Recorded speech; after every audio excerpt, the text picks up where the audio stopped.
ফেব্রুয়ারিতে ত্রয়োদশ জাতীয় সংসদ নির্বাচন। সারা দেশ প্রস্তুত হচ্ছে একটি অবাধ, সুষ্ঠু এবং গ্রহণযোগ্য নির্বাচনের জন্য। কি ভাবছেন সাধারণ মানুষ থেকে শুরু করে আগামী জনপ্রতিনিধিরা, সে কথা জানাতে ডিবিসি নিউজের ইলেকশন এক্সপ্রেস ছুটে যাচ্ছে সব সংসদীয় আসনে। এখন আছে সংসদীয় আসন 132, টাঙ্গাইল 3-এ। সিএসআরএম ডিবিসি ইলেকশন এক্সপ্রেসে আমরা আছি টাঙ্গাইল 3 আসন, এটি ঘাটাইল উপজেলা। আমার সাথে এই মুহূর্তে যুক্ত আছেন এনসিপির যুগ্ম মুখ্য সংগঠক সাইফুল্লাহ হায়দার। আপনাকে স্বাগত জানাচ্ছি আমাদের সিএসআরএম ডিবিসি ইলেকশন এক্সপ্রেসে। নতুন বাংলাদেশে নতুন রাজনৈতিক দল প্রথমবারের মতো প্রার্থী হয়েছেন, কেমন লাগছে, কেমন দেখছেন মাঠ? ধন্যবাদ ডিবিসিকে এই প্রত্যন্ত অঞ্চলে আপনাদের এই প্রোগ্রাম সফল করার জন্য আসার জন্য।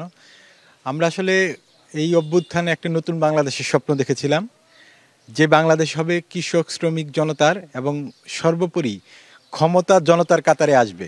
আমরা এই স্লোগানকে সামনে রেখেই এই নির্বাচনে অংশগ্রহণের প্রস্তুতি নিচ্ছি। এবং ইতিমধ্যে আপনারা জানেন আমরা নমিনেশন ফর্ম বিক্রির যে কার্যক্রম সেটা চলছে। আর আমরা যে ভোটের মাঠ যে ব্যাপারটা, বড় রাজনৈতিক দলগুলো যাদের দীর্ঘ সময়ের একটা প্রতিষ্ঠিত ব্যবস্থা যাদের মধ্যে রয়েছে, যাদের পূর্ণাঙ্গ কমিটি রয়েছে, অনেক সময় ক্ষমতায় ছিল, কেউ কেউ ক্ষমতার কাছাকাছি ছিল, তাদের সাথে আমাদের এই গত 7 মাস বা 8 মাসের যে পথ চলা, সেই পথ চলায় স্বভাবতই আমরা হয়তোবা তাদের থেকে কিছুটা পিছিয়ে মাঠের পরিস্থিতিতে। কিন্তু নতুন বাংলাদেশের স্বপ্ন যে মানুষ দেখছে, সেই স্বপ্নের সারথি হওয়ার জন্য আমাদের যে পথ চলা, সেই পথ চলায় সাধারণ মানুষ আমাদের পাশে আছে। আমরা সাধারণ মানুষের সাথে কথা বলেছি। সাধারণ মানুষ চায় তাদের যে প্রত্যেকটি অফিস থেকে আদালত থেকে শুরু করে প্রত্যেক পর্যায়ে তারা যেন একটা দুর্নীতিমুক্ত সমাজ পায়। তাদের যে ক্ষমতায়নের যে ব্যাপারটি সেটা যেন সুপ্রতিষ্ঠিত হয়। তারা যেন বারবার কোনো অলিগার্ক বা কোনো রাজনৈতিক দলের পরিবারতন্ত্রের ভিতরে না ঢুকে যায়, সেই ব্যাপারে সাধারণ মানুষ অনেক ক্ষেত্রেই সচেতন। এবং আপনি ইতিমধ্যে জানেন যে মাল্টিমিডিয়া এবং ইন্টারনেটের এই যুগে এই প্রজন্মের অনেক মানুষ অনেক ক্ষেত্রে আগের থেকে অনেক বেশি সচেতন। তারা ভোটের পরিস্থিতি, মাঠের পরিস্থিতি এবং বৈশ্বিক রাজনীতি থেকে শুরু করে জাতীয় রাজনীতির সকল পর্যায়ে তাদের জ্ঞান রয়েছে এবং তারা সচেতন বলে আমি বিশ্বাস করি। তো আপনারা জুলাই গণঅভ্যুত্থানের নেতৃত্ব দিয়েছেন, আপনাদের যে দলটি সেই পরিমাণে শীর্ষে থাকার কথা ছিল, আপনারা কেন এই পর্যায়ে পৌঁছাতে পারেননি? দুর্বলতাটা কোথায়?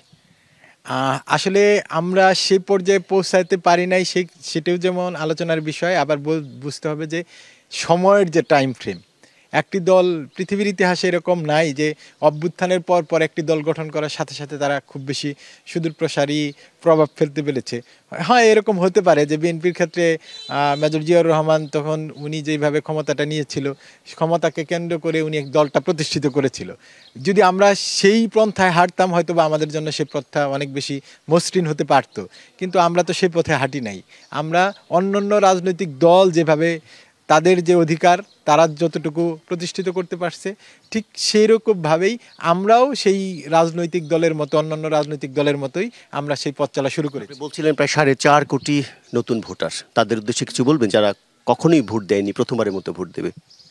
আমরা 4.5 কোটি যে নতুন ভোটার তাদের উদ্দেশ্যে বলতে চাই, আমরা সুন্দর কর্মসংস্থানের ব্যবস্থা করতে চাই। তাদের নতুন জীবনের, নতুন প্রজন্মের যে নতুন বাংলাদেশ, তারা যেরকম দুর্নীতিমুক্ত, কর্মসংস্থানের নিশ্চয়তা, নতুন শিক্ষা এবং শিক্ষা ব্যবস্থার আমূল পরিবর্তন, আন্তর্জাতিক মানের শিক্ষা ব্যবস্থাপনা, সেই যে ব্যবস্থাগুলোর কথা তারা বলছে, তারা যেরকম তাদের সাধারণভাবে যে স্বাস্থ্য থেকে শুরু করে প্রত্যেকটি মৌলিক চাহিদার ব্যাপারে তাদের যে নিশ্চয়তার ব্যাপার, সেই ব্যাপারগুলোকে যদি তারা সামনে নিতে চায় এবং তারা যদি সেটাকে সুপ্রতিষ্ঠিত করতে চায়, তাহলে আপনারা জাতীয় নাগরিক পার্টির পক্ষে থাকুন, শাপলাকলির পক্ষে থাকুন। এই নতুন ভোটাররা অনেক অনেক ধন্যবাদ আমাদের সাথে সংযুক্ত হওয়ার জন্য। শুনছিলেন এখানকার যে প্রার্থী এনসিপির, উনি কিভাবে সামনে এগিয়ে যাবেন সেই কথা বলছিলেন। আমরা পরবর্তীতে দুপুর 2টায় টাঙ্গাইল 4 আসনে যাব, সেখানকার যে কোনো রাজনৈতিক দলের নেতাদের সাথে কথা বলবো। ততক্ষণ সিএসআরএম ডিবিসি ইলেকশন এক্সপ্রেস আমাদের সাথেই থাকুন।